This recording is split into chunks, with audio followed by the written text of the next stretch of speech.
La quatrième erreur, très commune aussi, c'est de créer des groupes un peu partout, de créer énormément de groupes et au-dessus d'ajouter des automatisations pour essayer de bouger les tâches au bon endroit.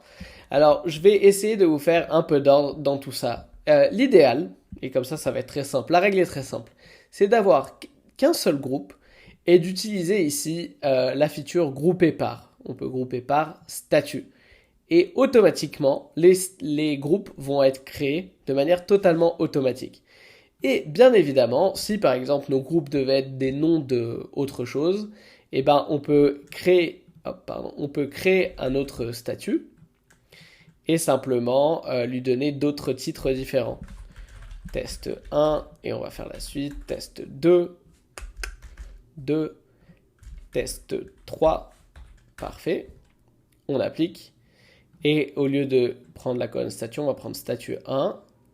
Hop. Et là, vous allez voir qu'automatiquement, si je change les statuts, eh ben, les groupes se créent de manière automatique. C'est vraiment hyper important. Si vous commencez à créer des automatisations partout, vous n'allez pas réussir à maintenir votre board. Ce n'est pas réaliste en fait.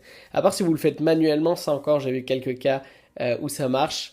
Mais sinon, essayez d'avoir le moins de groupes possible. Et si vous voulez vraiment utiliser des groupes, utilisez groupe et par.